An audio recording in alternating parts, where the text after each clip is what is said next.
The man I once trusted with my heart stood before me with an expression I will never forget. His words cut through me sharper than any blade. "You're not a real wife if you can't give me children." That was the moment everything I believed in, love, marriage, family, collapsed in an instant. He didn't just push me away. He gathered my belongings, set them by the door, and told me to leave the house that I thought was ours. Imagine standing in the doorway of your own home, the place where you shared laughter, secrets, and late-night whispers, and being told you no longer belonged there. It was as if my very existence had been reduced to a single ability I did not have. And yet, what he could not see, what none of them knew, was that my story was far from over. Years later, at the very moment he thought he had replaced me, I returned. But I wasn't alone. By my side were the 3 children he once claimed I could never give him. His wedding day became the day my truth shattered every lie he ever told. How did it come to this? And how could everything turn upside down so quickly? Before we dive deeper, let us know in the comments where you're watching from. We'd love to hear from you. And if you're new here, click on the subscribe button so you never miss any of our upcoming videos. My name is Claire. I grew up in a quiet American town where people still waved at their neighbors and Sunday mornings smelled of fresh coffee and cut grass. I was never the kind of woman who dreamed of riches or fame. What I wanted was simple: a husband who loved me and a family to call my own. When I first met Daniel, he felt like the answer to every prayer I had whispered into the darkness of my childhood bedroom. He was tall, confident, the kind of man who could walk into a room and draw everyone's attention without even trying. He worked in finance, wore tailored suits that seemed to fit his ambition, and spoke about the future as if he had already carved it out with his bare hands. To me, he wasn't just a man. He was safety. He was possibility. He was everything I thought I needed. We met at a charity gala, one of those polished evenings where strangers clinked glasses and made small talk under golden chandeliers. I wasn't supposed to be there. A friend had an extra ticket and dragged me along, insisting I needed to get out more. I remember feeling out of place in my simple navy dress, surrounded by women draped in glittering gowns, until Daniel found me. Or maybe I should say, until his gaze found me. He asked my name, and from that moment, it felt like I was no longer invisible. That night, he laughed at my jokes as if they were the only ones worth hearing. He leaned in close when I spoke, making me feel like the most important person in the room. By the end of the evening, when he asked for my number, I couldn't stop my hands from trembling. I walked out of that gala believing that something extraordinary had just begun. The months that followed felt like living in a dream. Daniel showered me with affection, surprise flowers at my desk, weekend trips to the coast, late-night phone calls where he whispered about the life we would build together. He promised me a home filled with laughter, Sunday dinners with our children, and a love that would outlast time itself. For the first time in my life, I allowed myself to believe in forever.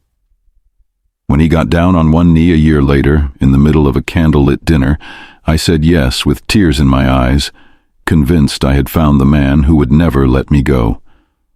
Our wedding was small, but beautiful, the kind of day that seems too perfect to be real. Friends toasted to our future. His mother kissed my cheek and welcomed me as her own. Standing there in my white dress, I thought my life had finally begun. We bought a charming home on the edge of town, a place with wide windows that let the sunlight pour in, hardwood floors that echoed with our laughter, and a porch where I imagined rocking cradles would someday sway. Every corner of that house held a promise: family dinners, holiday mornings, the sound of children running down the hall. Daniel would hold me close in those first months and whisper, "I can't wait to see you as a mother. You'll be the most amazing one." And every time he said it, I believed him. I doodled baby names in my notebooks. I walked past the empty guest room and pictured it painted pale yellow, a crib by the window, toys scattered on the rug. My dreams had finally taken shape, and I clung to them like air itself. But what I didn't know, what I couldn't yet see, was how fragile that dream really was. Because behind the smiles at family dinners, behind the polite questions from relatives and the gentle laughter we shared on long drives, there were cracks forming. Tiny, quiet, almost invisible at first. His mother's smile, once so warm, began to carry a flicker of impatience when she asked if we had any good news yet. His father, polite but stern, would remind Daniel of his responsibilities. And though Daniel would squeeze my hand under the table, reassuring me that we had time, there was a shadow in his eyes that I could not ignore. A shadow that hinted at expectations I feared I could never meet. The love story that had once felt like a fairy tale was beginning to change. What I thought was the beginning of everything was, in truth, the beginning of a test I was not prepared to face, and soon my worth as a wife would be questioned in the cruelest way. At first I told myself not to worry. Couples didn't always conceive right away, and patience was supposed to be part of the journey. Each month I bought test after test, waiting for the faintest sign of a second line, only to be met with the same crushing emptiness. I would hide the wrappers deep in the trash, ashamed of my own disappointment. Daniel tried to comfort me in the beginning. He would wrap his arms around me and whisper, "It's only a matter of time, Claire. We'll get there." But over the months, his reassurances became fewer, his smiles shorter, his eyes colder. He started working later, eating in silence, and spending more nights in his study instead of beside me. What once felt like partnership slowly turned into isolation, and the silence between us grew heavier with every failed test. By the end of the first year, even the people around us began to notice. At Sunday dinners, Daniel's mother would tilt her head and ask, "Any news yet?" At first it sounded gentle, hopeful even, but the longer time passed, the sharper her words became, each question loaded with judgment.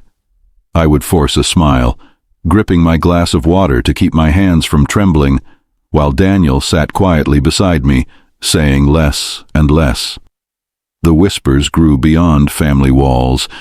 Friends exchanged glances, neighbors murmured, and I felt their eyes on me like I was some broken thing. And then, one evening, at what was supposed to be a warm family gathering, his mother leaned close, her voice low, but meant to be heard. Maybe the problem isn't Daniel at all. Maybe it's her. And what his mother said next cut deeper than any doctor's diagnosis. I stopped talking about it after a while. The questions from friends became too much to bear, and the sympathy in their eyes only reminded me of the emptiness in my own home. My best friend would call, inviting me over to play with her children, but I found excuses to decline. I told her I was busy with work, or tired, or just not feeling well. The truth was, watching her children laugh, hearing them call her Mom, felt like pressing my face against the window of a world I couldn't enter. I smiled at her updates on social media, clicked little hearts on her pictures of school plays and birthday parties, but behind the screen, my chest tightened until I could hardly breathe. I didn't want pity. I didn't want advice. I wanted what seemed to come so easily to everyone else, yet refused to come to me. At home, the silence grew louder. Daniel had once been the man who filled rooms with warmth, the man who called me in the middle of the day just to say he missed me. But now he avoided me as though my presence itself was a reminder of everything we had failed to achieve. He began staying out late, offering vague excuses about business dinners and long meetings. I would sit at the dining table with a plate growing cold, listening to the clock tick past another hour, another night of waiting. When he finally walked through the door, he barely looked at me, brushing past with a muttered, "I'm tired," before disappearing into the bedroom or his study. Our conversations, once filled with laughter and plans, had withered into fragments. Pass the salt. Did you pay the bill? Good night. And even those felt strained, as if words themselves had become too heavy for him to offer me. Family gatherings turned into a cruel stage play where I was the main character everyone pitied or judged. His mother, once so affectionate, now barely met my eyes. Instead, she turned her questions into weapons, slipping them into conversations like sharp blades disguised as casual remarks. So, Claire, when are you going to give us a grandchild? Daniel isn't getting any younger, you know. His father would nod in agreement, his lips pressed into a thin line, as though my silence was proof of my guilt. The worst part was that Daniel no longer defended me. In the beginning, he used to squeeze my hand under the table, offering me strength when I felt myself breaking. But now, he just sat there, staring at his plate, letting the comments hang in the air, unanswered. In that silence, I understood what words could not say. He had begun to believe them too. I left those dinners with a smile glued to my face, my voice light as I thanked them for the meal, but the moment the door closed behind me, I broke. Tears would spill faster than I could stop them, and I would press my hands against my mouth to keep from sobbing too loudly. The humiliation clung to me long after I got home, replaying in my mind like a cruel echo. I began to feel like a stranger in my own skin, like I was shrinking with every passing month. I told myself that love was supposed to endure trials, that Daniel and I were just facing one of ours. But deep down, I knew something was slipping away. It wasn't just the dream of children. It was the bond we once shared, the safety I once felt, the love I thought was unbreakable. And yet I kept hoping, because what else could I do? What else could a woman with empty arms and a breaking heart do but cling to hope, even when it felt like sand slipping through her fingers? Still, hope wasn't enough to shield me from what came next. Because as painful as the isolation was, as humiliating as the dinners had become, the real wound was still ahead of me. Something I had not yet seen, something I wasn't prepared for. And the betrayal I discovered next made the infertility feel like the least of my problems. The change in Daniel's eyes was slow at first, but unmistakable. The man who once kissed my forehead and whispered about the children we would have now looked at me as though I was a stranger taking up space in his life. Every failed month seemed to build an invisible wall between us. One night, as we sat across the dinner table, the clinking of silverware louder than our conversation, I finally broke the silence. I asked him if he still believed we would have children someday. He didn't look at me. He stared at his plate, his fork pushing food around without eating, and then, with a coldness I had never heard in his voice before, he said, "A marriage without children isn't really a marriage, Claire. You know that." The words hit harder than any argument we had ever had. In that moment, it was as if everything I thought we shared was invalidated, reduced to nothing more than my ability to bear children. I felt my throat tighten, my eyes stinging with tears I refused to let fall in front of him. "So, that's what I am to you," I whispered. "Just a womb that won't cooperate?" He didn't answer. He didn't need to. The silence was more brutal than any reply. From that night forward, something shifted completely. He no longer even pretended to soften the blow of his absence. Nights stretched longer without him. Mornings began without a word exchanged, and when we did speak, his tone was laced with irritation. I noticed the way he began avoiding family photos, the way he lingered at work functions, the way he stopped reaching for me in bed. Our house, once filled with light and laughter, now felt like a museum of broken promises. I walked its halls in silence, touching the walls as though they might remind me of the love that once lived here, but they gave nothing back. His family's cruelty grew louder with his silence. At gatherings, his mother stopped pretending altogether. "You're wasting my son's best years," she said one evening, her voice loud enough for everyone at the table to hear. I waited for Daniel to defend me, to remind her that I was his wife, that we were in this together. But he said nothing. He sat there, sipping his wine, his eyes fixed on the glass as though my humiliation was none of his concern. That night, when we got home, I asked him why he didn't say anything. He didn't even try to explain. He simply shrugged and muttered, "Because maybe they're right." I had no words. My heart cracked open in a way I didn't know was possible. The kind of pain that leaves you hollow, even as you stand there breathing. I crawled into bed and cried quietly while he turned his back to me, asleep within minutes. From then on, I stopped expecting kindness. I stopped hoping for reassurance. My days became a routine of pretending I was fine, putting on makeup to cover swollen eyes, forcing smiles at work, and nodding politely when people asked when Daniel and I would finally start a family. Nights were worse. I lay awake listening to the sound of the clock ticking, the emptiness of the other side of the bed growing heavier. The loneliness seeped into everything, into my prayers, into my dreams, into the very way I saw myself. I started to believe his words, that maybe a marriage without children wasn't really a marriage, and that maybe I wasn't really a wife at all. And then, one morning, the quiet of our home was shattered by something I couldn't ignore. I walked into the living room and saw a suitcase by the door. His suitcase. The air left my chest as I stood frozen, staring at it. My hands trembled, my heart thudded painfully against my ribs. It wasn't packed for a trip. It was packed for an ending. And in that moment I realized my marriage had ended in the coldest way possible. I stood there staring at that suitcase as Daniel walked into the room, his face hard, his jaw set like stone. "I can't do this anymore," he said flatly, not even meeting my eyes. My voice shook as I asked, "Do what?"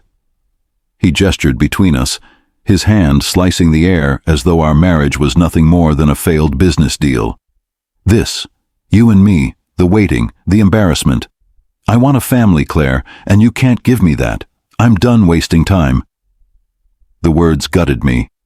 I begged him, my voice trembling, "We can keep trying, Daniel. The doctor said nothing is wrong. Please don't throw us away." But he only shook his head, colder than I had ever seen him, and said, "Love doesn't build a family. Children do, and you can't give me children." He left me with no more than 2 suitcases and a heart that felt like shattered glass. I remember standing on the curb outside our home, my body trembling as if it couldn't decide between rage and despair. A friend came to pick me up, her eyes wide with shock as she helped me load my things into the back of her car. She didn't need to ask what had happened. The truth was written all over my face. That night, in her guest room, I curled into a ball on the edge of the bed, sobbing until the pillow was drenched beneath me. Humiliation burned through me as I replayed his words again and again, each one heavier than the last. The man I gave everything to had cast me aside like I was nothing. I felt rejected, not just as a wife, but as a woman, stripped of my worth, left hollow and broken. And yet, as I lay there in the dark, certain that my life was over, something else was already beginning. I couldn't see it, couldn't feel it, couldn't imagine it, but life was quietly taking root inside me. What he thought I could never give him was already growing, waiting to reveal itself when the time was right. And as I cried myself to sleep, what I didn't know was that life was already growing inside me. If you're still here with me, type "I'm still here" in the comments.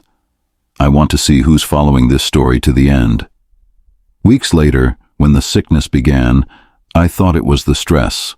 My body ached, mornings felt heavier, and food that once comforted me now turned my stomach.